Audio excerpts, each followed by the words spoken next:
Hey all right and welcome to all in today's discussion. वर्ष 2025 में रूस की धरती से 20 लाख बैरल्स इंडियन पोर्ट में लैंड करेगा। लेकिन क्या आपको ये पता है एक बैरल में कितने लीटर होते हैं? वो होता है 159 लीटर। ये फिगर आपको याद रखना है क्योंकि ये वीडियो में आगे काम आएगा। बट सबसे पहले इस इंटरनेशनल मीडिया हाउस के एक आर्टिकल को देखते हैं। रशिया जितना भी अपना एक्सपोर्ट करता है क्रूड ऑयल, उसका 50% का शेयर सिर्फ रिलायंस इंडस्ट्रीज इंपोर्ट कर रही है। अब मैं आपको एक डेटा के ओर लेके चलता हूं।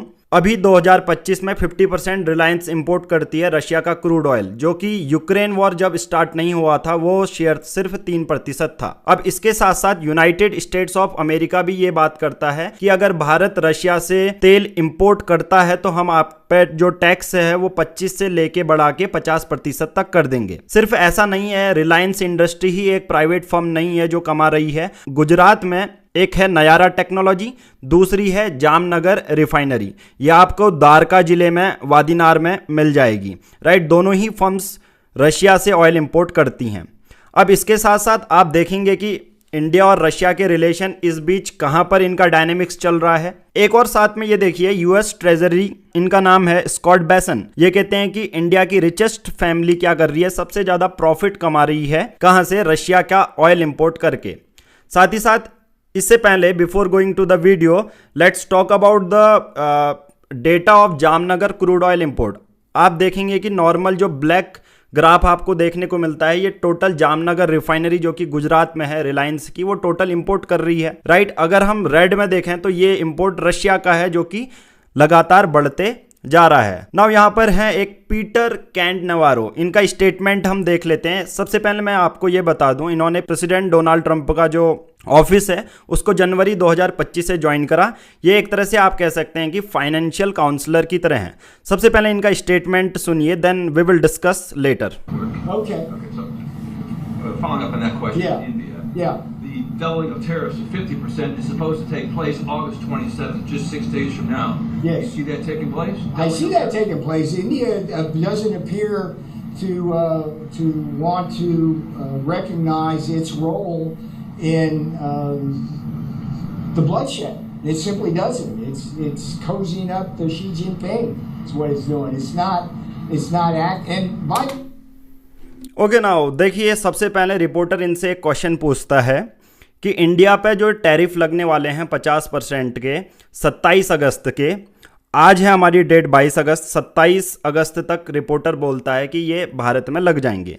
नाउ इनका क्या कहना है, पीटर कैंडनावारो का ये कहना है कि बिल्कुल भारत में लगेंगे, क्योंकि भारत रशिया से ऑयल इंपोर्ट करता है और उसको अपना रोल रिकॉग्नाइज करना पड़ेगा, क्योंकि डायरेक्टली यूएसए क्रिटिसाइज करता है भारत को कि जो भारत तेल खरीद रहा है रशिया से वो डायरेक्टली इम्पैक्ट कर रहा है या डायरेक्टली कंट्रीब्यूट कर रहा है रशिया यूक्रेन वॉर में।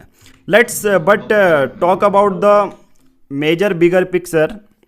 यहाँ पर देखिए, हमें ये समझना है कि जो ग्लोबल बेंचमार्क है उसके बेसिस पर रशिया हमें कितना सस्ता तेल बेचता है, पहली ये बात। दूसरी बात, अगर रशिया से इतना ज़्यादा इंपोर्ट हम क्रूड ऑयल कर रहे हैं तो इंडिया की इकोनॉमी में क्या फ़ायदा मिलेगा?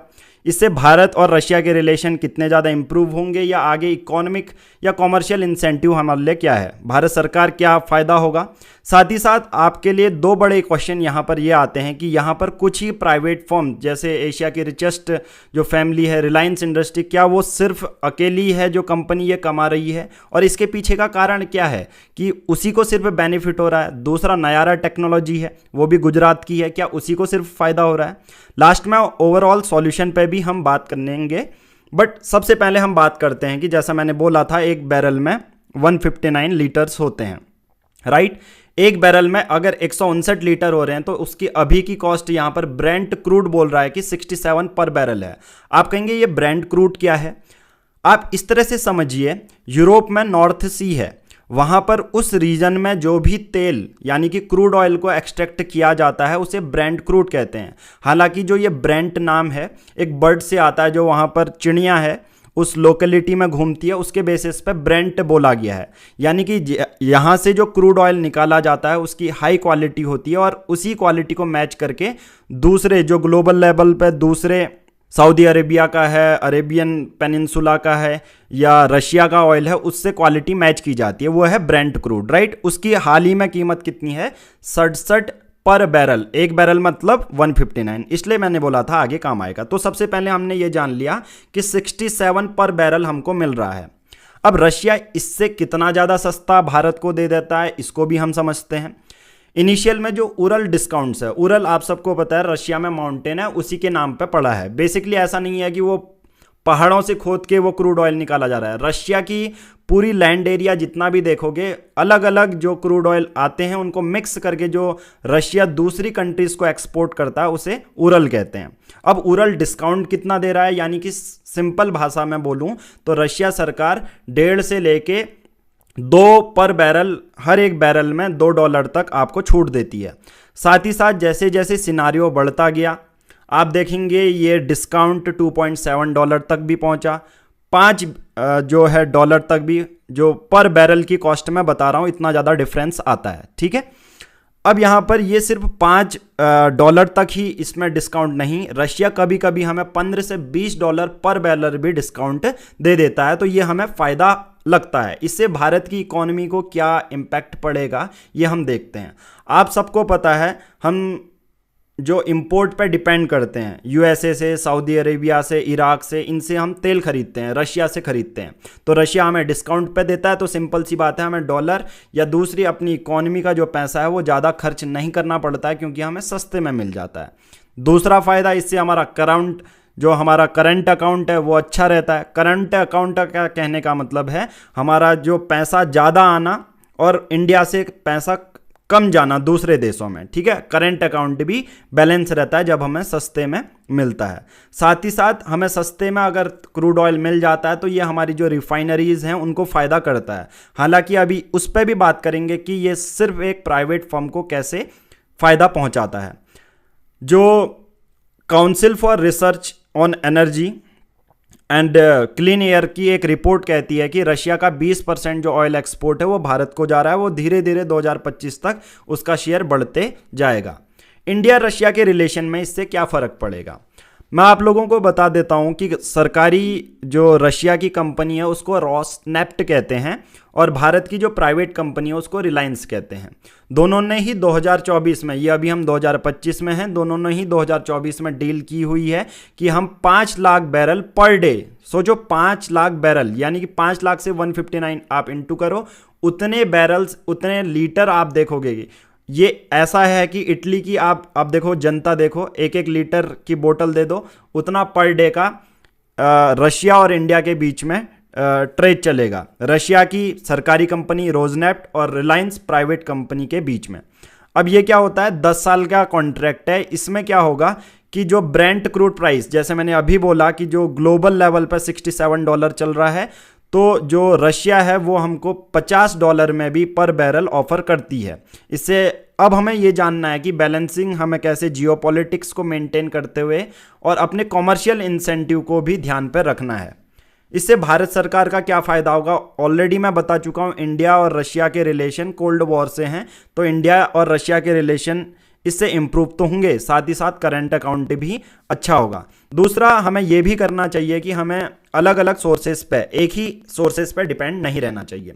साथ ही साथ अगर कभी डिस्काउंट जो है बहुत ज़्यादा मिल जाता है अगर प्राइवेट कंपनीज़ को, तो भारत सरकार क्या कर सकती है, कुछ एक्सपोर्ट ड्यूटी लगा सकती है, जो या एक्साइज ड्यूटी लगा सकती है उस क्रूड ऑयल को जब वो पेट्रोल या डीजल में बदला जाता है। इससे भी भारत सरकार को फायदा होगा। बट केवल मुद्दा यहाँ पर यह आता है कि केवल ये सिर्फ प्राइवेट प्लेयर को ही फायदा कर रहा है क्या? आंसर है यस। रिलायंस और रोजनेफ्ट क्या करता है कि 10 साल का इन्होंने कॉन्ट्रैक्ट किया। आप इसको समझने के लिए सिर्फ ये समझो कि एक जगह है, मैं उत्तराखंड से हूं तो उत्तराखंड, एक हाइपोथेटिकल सिनारियो ले लेते हैं, मॉनसून का टाइम है, उत्तराखंड में रोड बंद हो जाती है। तो सोचो यहाँ एक दुकानदार है, उसने आलू क्या करे, आलू मंगाए और आलू को स्टॉक कर लिया, यानी कि उसने 1000 किलो आलू का स्टॉक कर लिया।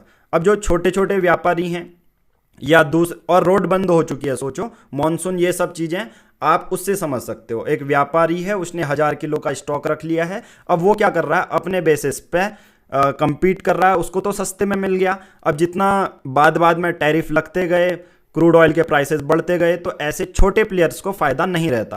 तो एक फ़ायदा ये है रिलायंस रोजनेफ्ट का कि लॉन्ग टर्म में ये लोग डील करते हैं, तो इसके भी अभी हम सॉल्यूशन देखेंगे। साथ ही साथ एक ये भी होता है कि जब डिस्काउंट रशिया की सरकार कम देती है, तो जो स्टेट के दूसरे रिफाइनर हैं, छोटे प्राइवेट प्लेयर्स हैं, वो लोग जो डिस्काउंट कम मिलेगा तो वो खरीदेंगे नहीं, तो उससे उनके जो आगे के फंक्शंस हैं, जो भी आगे की एक्टिविटी वो करना चाहते हैं, जैसे क्रूड ऑयल, ऐसा नहीं है कि क्रूड ऑयल आया और बेच दिया। क्रूड ऑयल आएगा, उसको या तो पेट्रोल बनाओगे या डीजल बनाओगे।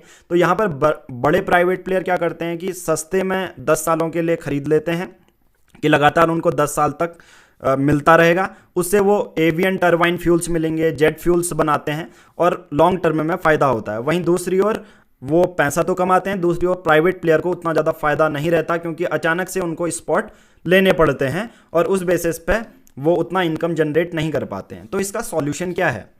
भारत सरकार को एक हाइब्रिड प्रोक्योरमेंट स्ट्रेटेजी को अडॉप्ट करना चाहिए।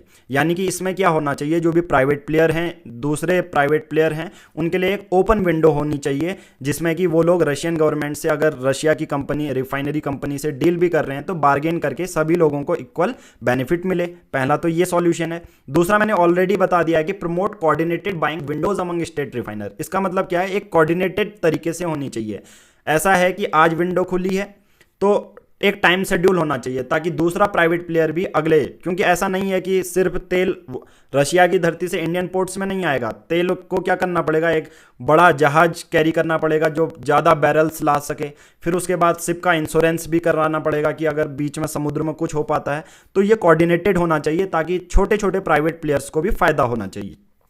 तीसरा जो सॉल्यूशन है, हमने अपनी रिफाइनरी को अपग्रेड करना चाहिए, यानी कि डीसल्फ्यूराइजेशन। आप देखोगे कि उरल माउंटेन या जो रशिया का क्रूड ऑयल है, उसमें सल्फर कंटेंट बहुत ज़्यादा होता है, डेंस होता है वो ज़्यादा, तो उस पर बहुत ज़्यादा टाइम लग जाता है रिफाइन करने में। तो और ज़्यादा हमें अपग्रेड करना पड़ेगा, जिससे छोटे छोटे प्राइवेट प्लेयर को भी फ़ायदा हो। ऐसा नहीं कि सिर्फ एक ही कंपनी वो करे। उसके साथ साथ डेटा ट्रांसपेरेंसी एक सबसे उचित सॉल्यूशन है, जहां सभी प्राइवेट प्लेयर को, स्टेट रिफाइनरी प्लेयर को डेटा की अवेलेबिलिटी हो और उसके बेसिस पर वो अपना डिसीजन ले पाएँ, राइट। बट सबसे पहले आप देखेंगे इस सिनारियो में यूनाइटेड स्टेट्स ऑफ अमेरिका का व्यू पॉइंट अगर आप देख लेंगे, तो इसमें चाइना सबसे ज़्यादा रशिया का ऑयल देखता है, फिर भी उस पर टैरिफ उतने नहीं लग रहे। तो इंडिया को कैसे अपने डिप्लोमेटिक जो व्यू पॉइंट हैं उसको हैंडल करना चाहिए, वो अपने कॉमर्शियल इंसेंटिव को डोमिनेट करे, या अपने diplomatic relation United states of America से बनाए या वेस्टर्न नेशन से बनाए, जो कि कर रहा है। साथ ही साथ आपको एक और डेटा पता होना चाहिए कि जो रिलायंस रशिया से तेल खरीदता है, उसका आधे से ज़्यादा प्रतिशत वो यूरोपियन यूनियन मार्केट में एज ए डीजल या एविएशन टरबाइन फ्यूल करके बेचता है, और दूसरा यूनाइटेड स्टेट्स ऑफ अमेरिका को ही। आपके लिए एक क्वेश्चन है, प्रधानमंत्री की कुसुम स्कीम है वो किससे रिलेटेड है? आई होप आपको ये वीडियो पसंद आया होगा, एनालिसिस पसंद आया होगा। तो आपको वीडियो को लाइक करना है, चैनल को सब्सक्राइब करना है, ताकि आपको ऐसे ही अवेयरनेस वाली वीडियोज़ मिलते रहें। जय हिंद, जय Bharat, have a nice day.